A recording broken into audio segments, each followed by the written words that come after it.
All right, everybody, welcome back live at Drew's house, another edition. Hope everybody is doing okay out there. Heat wave. That's been fun, huh? Hope everybody's enjoying that.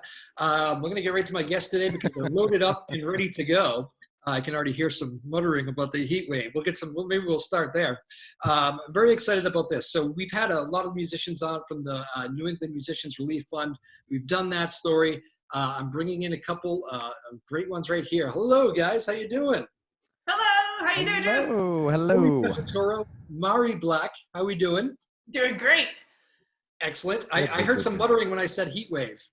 I think probably the muttering would have come from Corey. He's the weather guy. Yes, I'm a weather guy, and I can't stand anything over 30 degrees. I'm a winter guy. Give me 25 and snow every day of the year. That's me. Is that right? Don't like yes. I am called the snowman in the weather world. And as I was saying, if you know Barry Burbank, if you worked at WBZ, I know all the TV Mets. He'll know the snowman. Oh yeah, the crazy snow guy.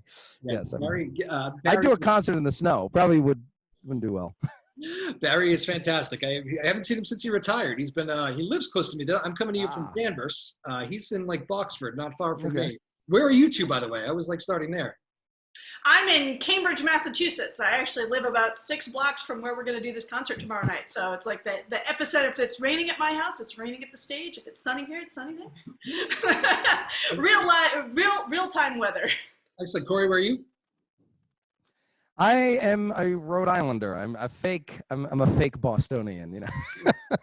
So I'm actually a Rhode Islander. I'm in Rhode Island. Yeah, Mari's the real Boston person, but I went to college at New England Conservatory in Boston, and in Boston quite a bit. So root for all the teams, of course.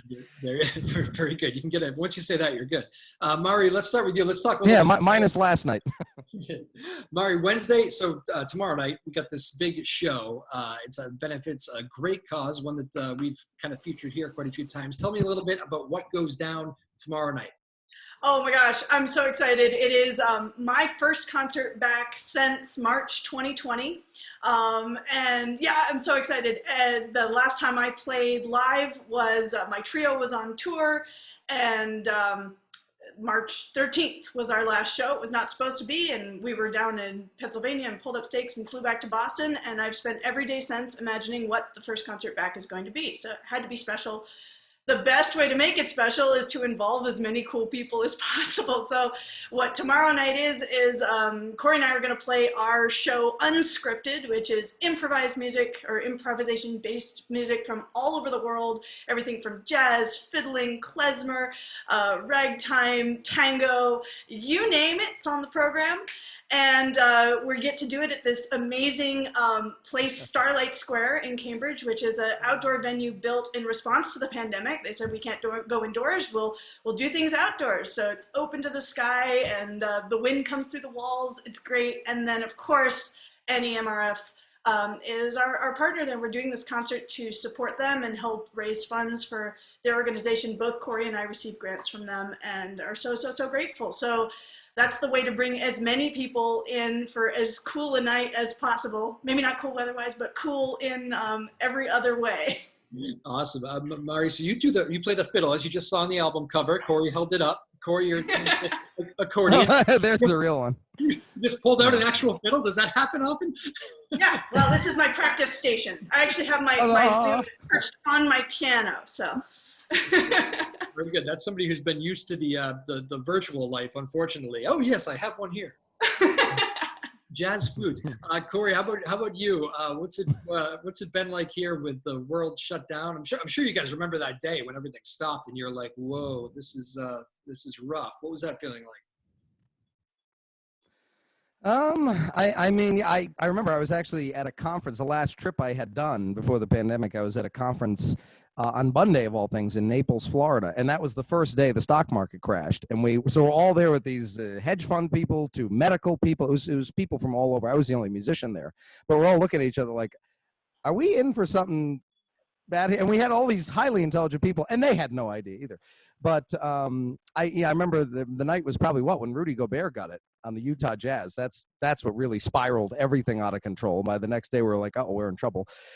Within a week, pretty much half of my stuff was canceled. Within a month, all of it was pretty much canceled or moved. The thing that people don't really realize is the fact that they all think this year, oh, it'll be back by summer and fall. And then as things get back, oh my God, Corey, things must be doing well.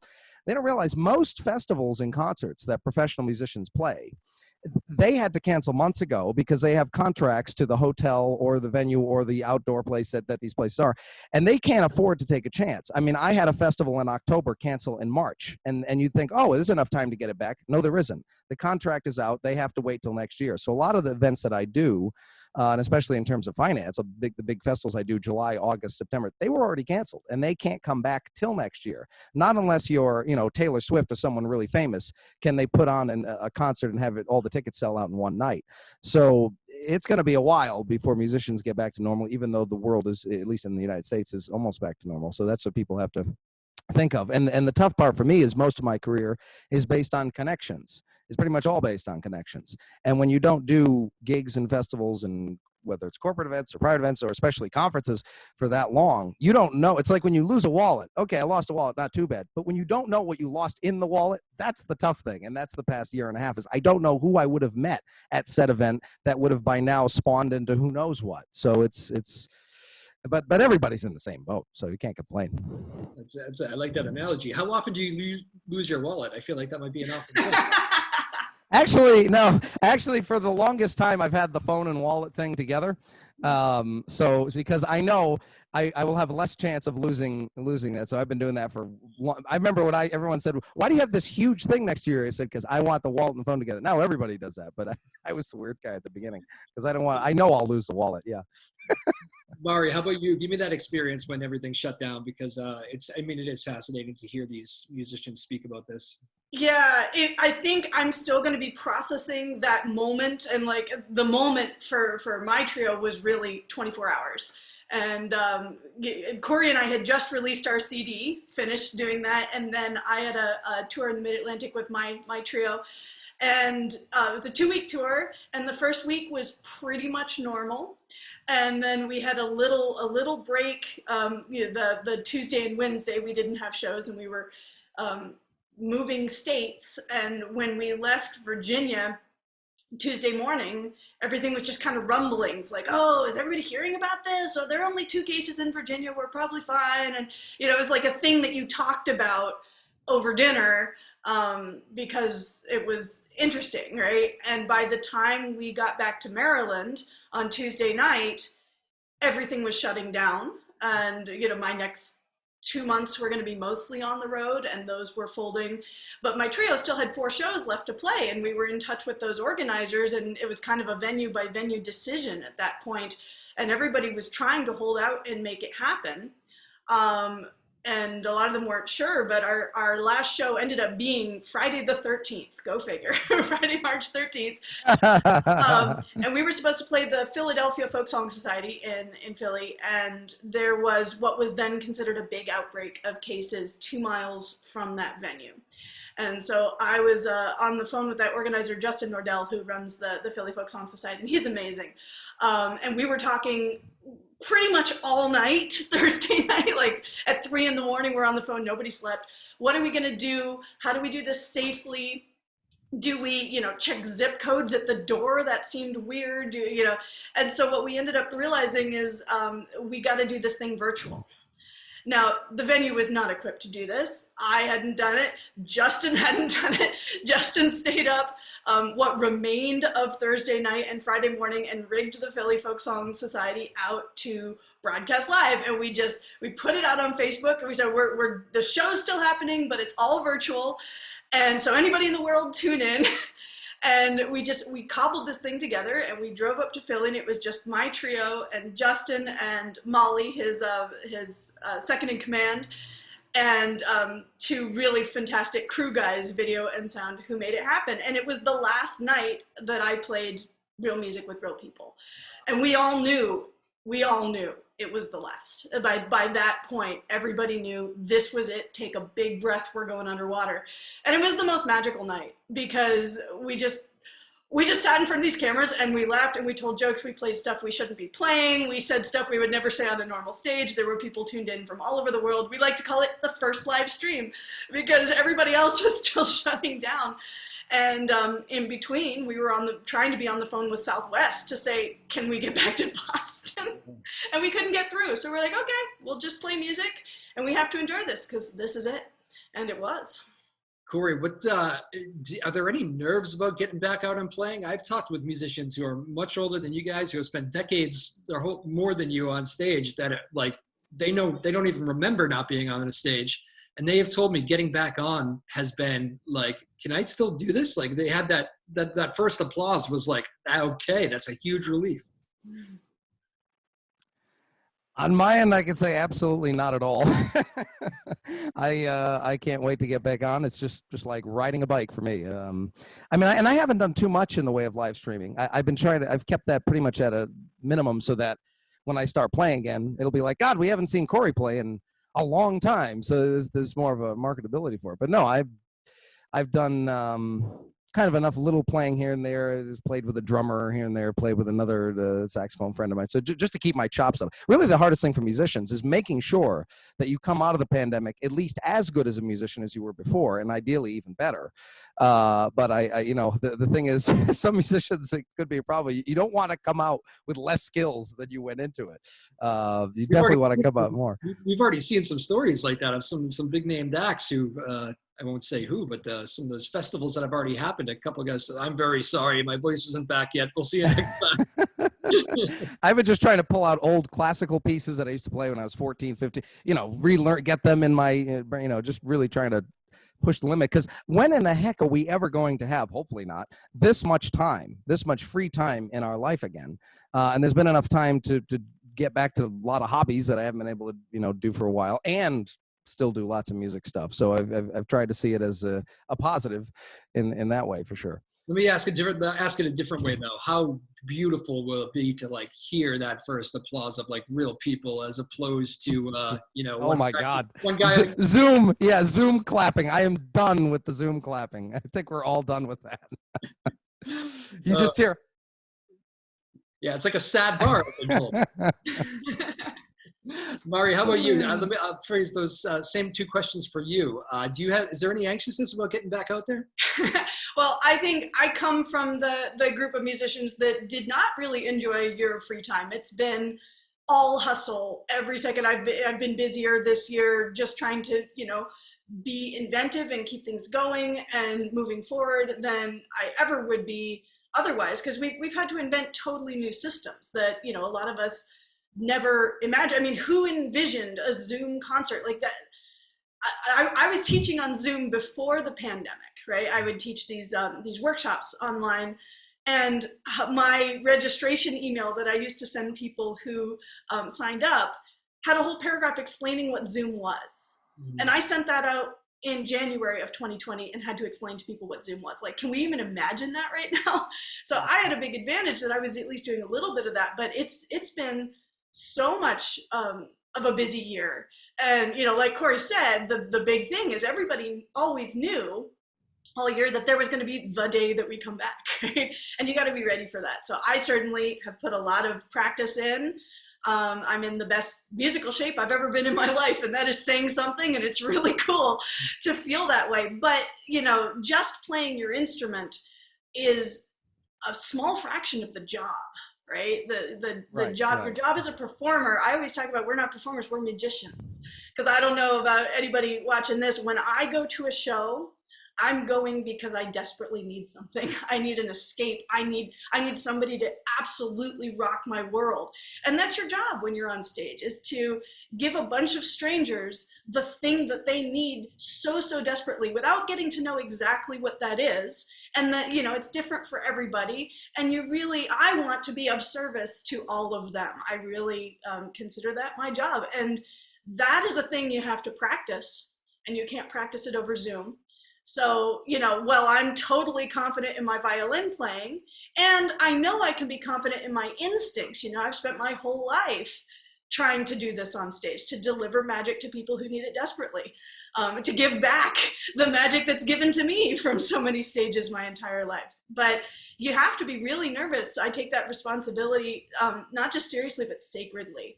And, you know, I'd have to be nuts not to be nervous. But I also know that, you know, the audience that needs the music and us musicians that need the audience, we're going to find each other in that physical space. Our instincts will lead us together because that's the natural state of music, right? It was never supposed to be this like that I can tap on a screen. That's stupid. That's unnatural. And we've all dealt with the unnaturalness of this year really, really well.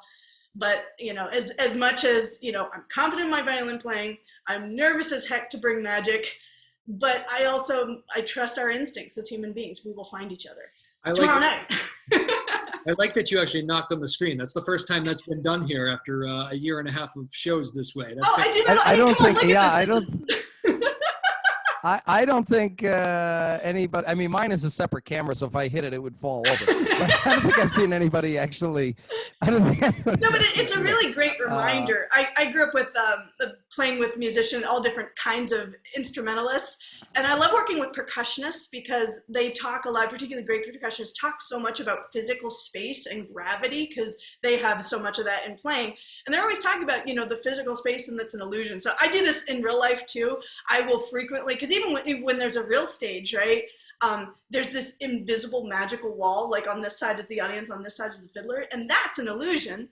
And I love to show that. So I'll all the time reach past the stage, I'll throw things off the stage, I'll jump off the stage. I just want to show that that's only air and we're all together. And now we're faced with the opposite, where, you know, we're not together, folks. We can acknowledge that, and then it makes it all the more magical when we come back.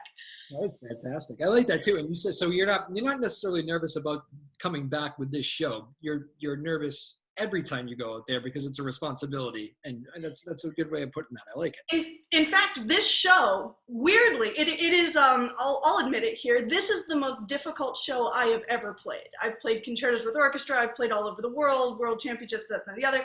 The music that Corey and I have invented here, the arrangements that we put together, at least for the violin, border on the edge of physically unplayable. Like a lot of my hotshot classical friends have looked at the book and just laughed. They're like, sure, Mari, have fun with that.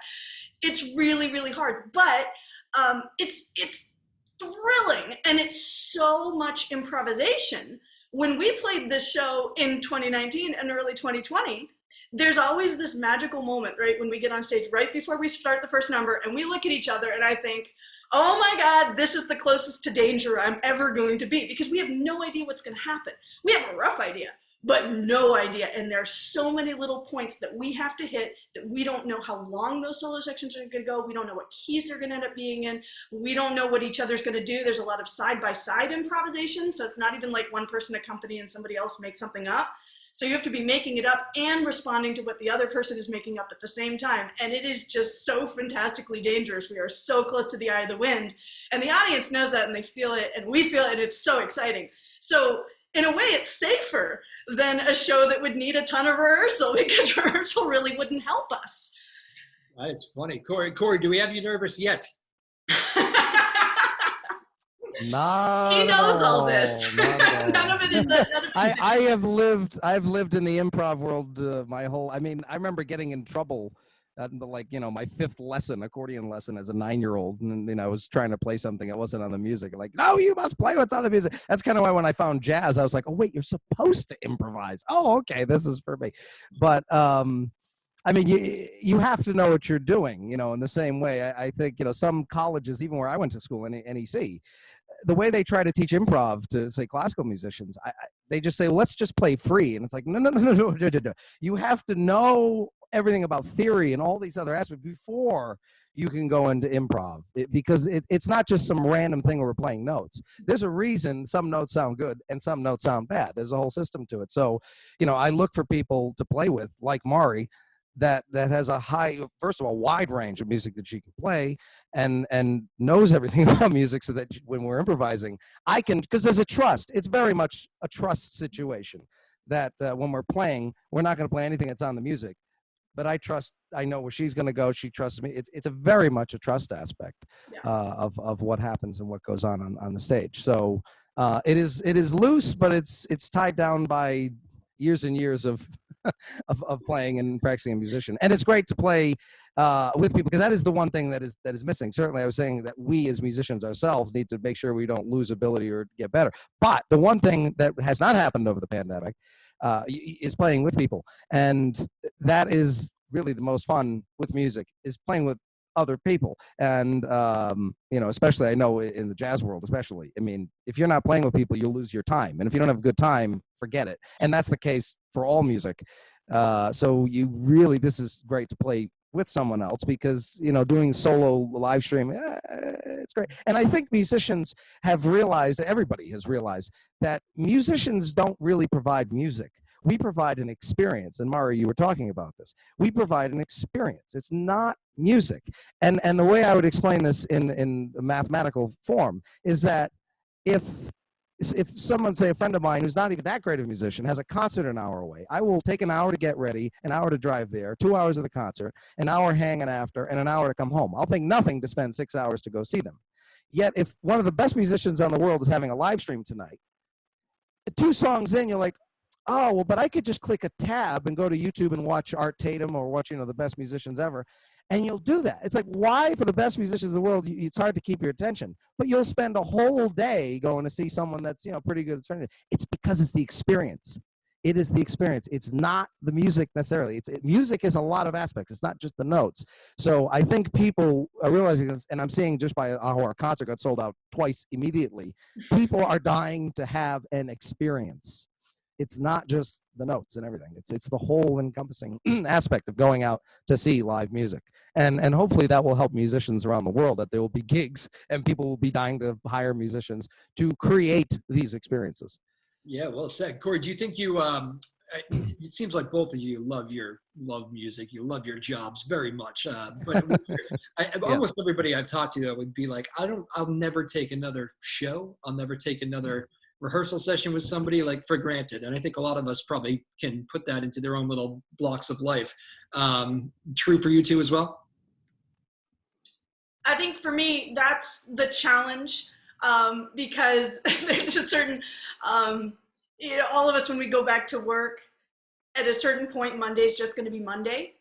And there's a lot of behind the scenes stuff to music. Rehearsals are they can be tough, they can be glorious, but it's hard work, and it's hard work that we love. And, throughout the pandemic, I've been having 2 conversations with my friends, and I guess there are 2 questions. The big question is, what do we want to leave the pandemic with that we didn't have before? And really hanging on to that. And then the other question is, what do we want to keep with us that we discovered during the pandemic? And I think that sense of you're right there talking about, are we going to ever take this for granted again? I'm afraid we probably will, probably sooner than all of us want to. But boy, do I want to hang on to that, to remembering how special the connection is, and remember how much I would rather be arguing with my bandmates over how we're going to transition these 2 tunes in person than going on Zoom where we can't even try transitions. Yeah. I want to hang on to that. That's really priceless. And of all the things that all of us lost this year, the very least we can do is hang on to the things that we've gained.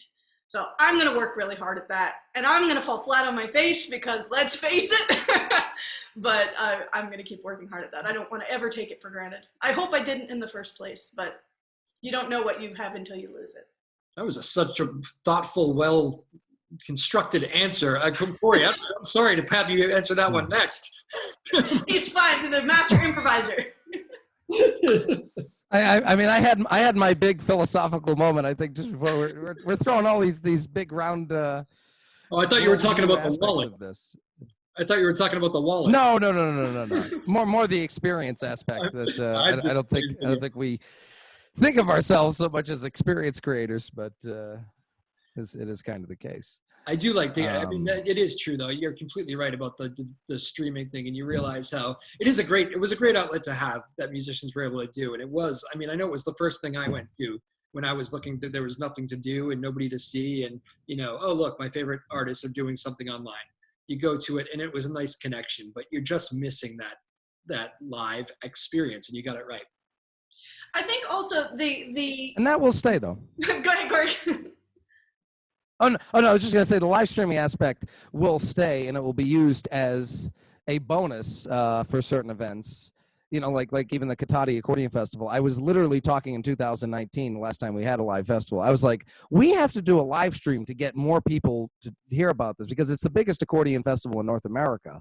And so it looks great. There's actually like 1,000 people. Most accordion festivals have like 75 people. This one has thousands. Like, we need to broadcast this to the world so more people, and they're like, yeah, but I worry that some people won't come. They'll just stay at home. I'm like, no. It's only going to add new people. Now that the pandemic has happened, they are full on getting equipment that we're going to do this as a live stream. And it's only going to add new people from who knows where that will come to it. So I think it can be used in tandem with the live events. And especially if someone can't make it for whatever reason, there's a way to do it. So it'll be a positive now, but it's not going to take away from the actual event. People still want to actually go to the event, I think. I mean, it's the same with sports, right? I mean, we love watching the Bruins, but to go to the Garden when Pasternak scores a goal, I mean, you can't recreate that in your living room. You have to be in the Garden. So it's the same thing. Let's hope we can get some more of those Bruins games to maybe go to here. Yeah, I know. But yeah, and the live streams are cooler with people in the crowd. It just, you feel like you're a part of something. So that's the cool thing about having people. And also the live streams, right. I think, are also going to be good because I don't know if you two are worried about this. It does feel like in our particular neck of the woods, we're coming back pretty strong here, but there's definitely going to be a segment of people, probably some of your fan base, that is just not ready for a while. And it's probably a good alternative to have. Or who aren't able in the first place, right? There are lots of folks who can't make it to a concert, and for whatever reason. And to have that accessibility is really amazing. And the thing, I was thinking about this before the live stream, I think about it with CDs, right? Where if you're going to make a recording, that recording should have something on it that you can't do at your live show. And your live show should have something that you can't do on the recording because they're different mediums and they bring different things. And if you just do the same thing on both, you just get a bad version of one in the other space. And live shows are the same way. Trying to create, streaming shows are the same way. Trying to recreate your live show streaming, that's always going to fall short. So you have to think about what can you do on the streaming show that you can't do live. And like Corey, I didn't do hardly any streaming shows this year. I did a few appearances, collaborative big festival online things via video. And I did one really big show that I produced with my fiddle colleague, Troy McGilvery. And our whole idea with the show was, what can we do here that we couldn't do live?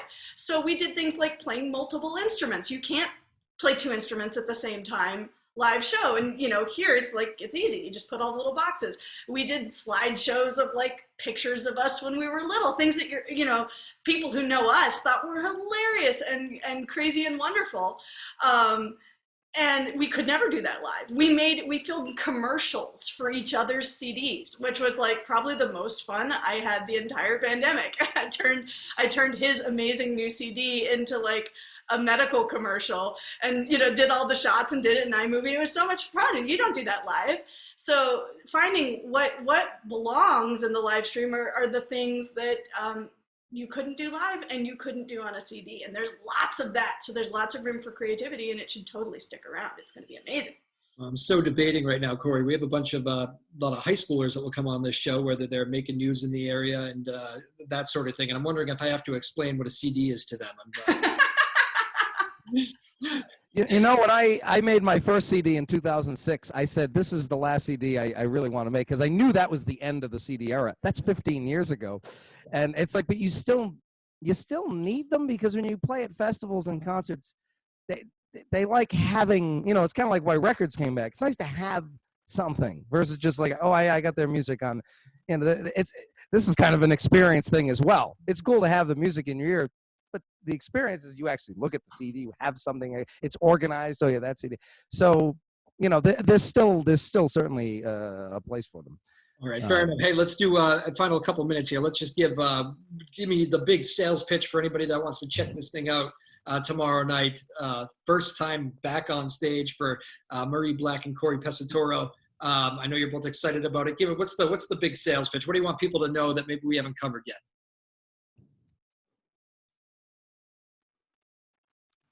I mean, I know, because we went over the improv. Obviously, two world champion musicians improvising with each other, playing music from around the world. I mean, really, that's what it is. No matter what genre of music you like, there's going to be at least a couple of tunes you're going to love.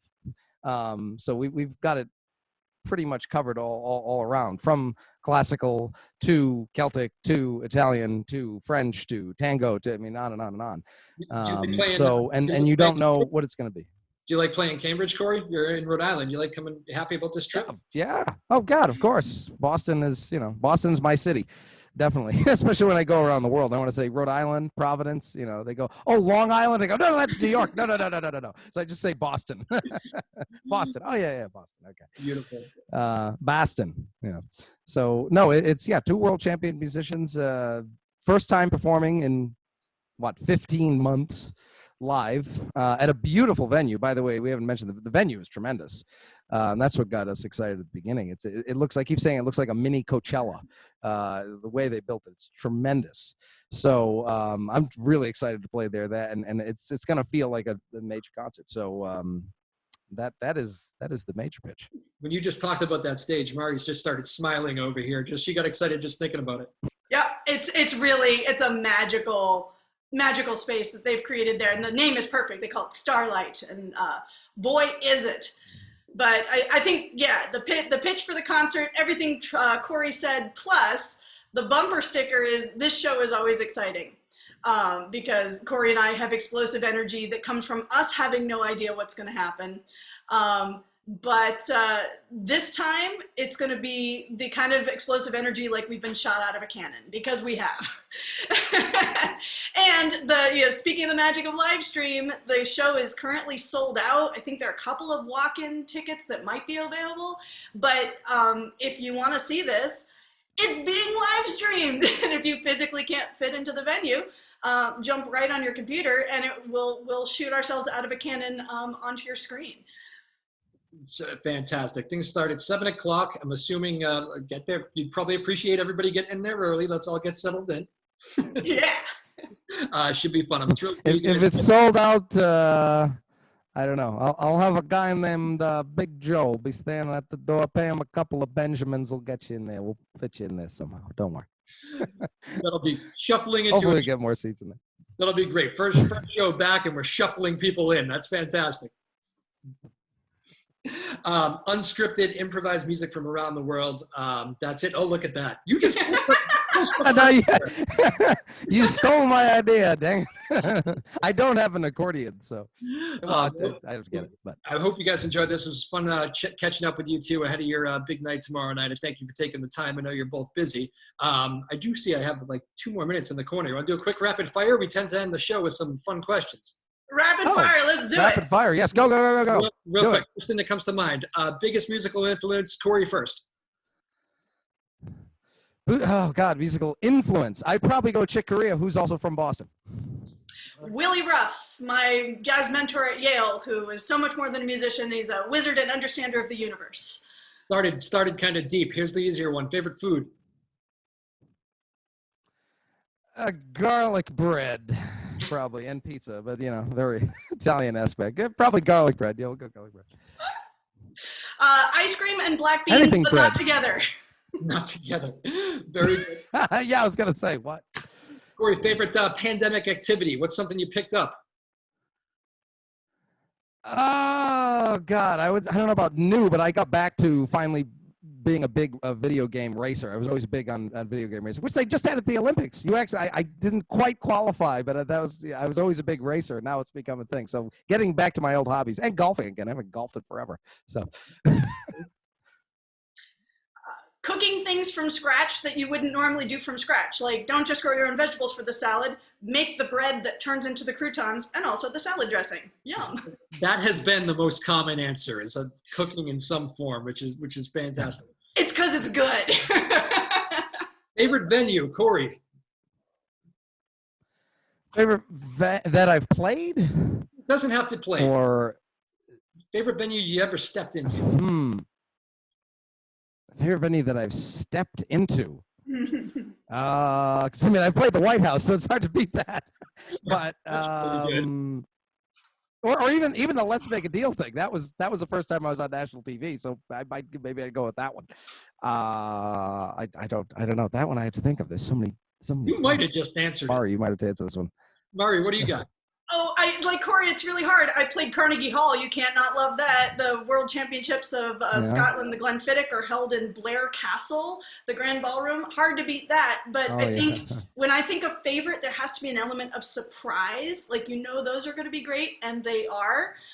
My favorite surprise, you walk in, you have no idea what you're going to get, and it takes your breath away. Got to be the Upper J Arts Center in Upper J, New York. It's a building that was the Henry Ford factory, all original.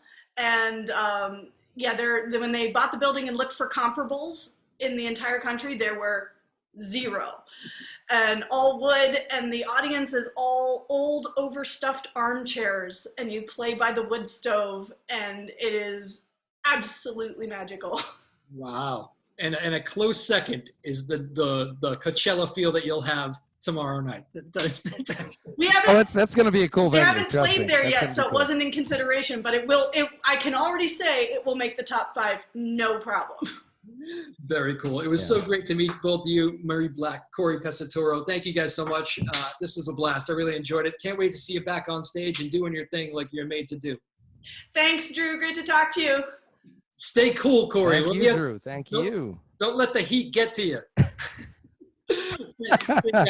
Does Barry have a connection to the weather gods? I don't know. Maybe. We don't control the weather. Help us out Even tomorrow the news.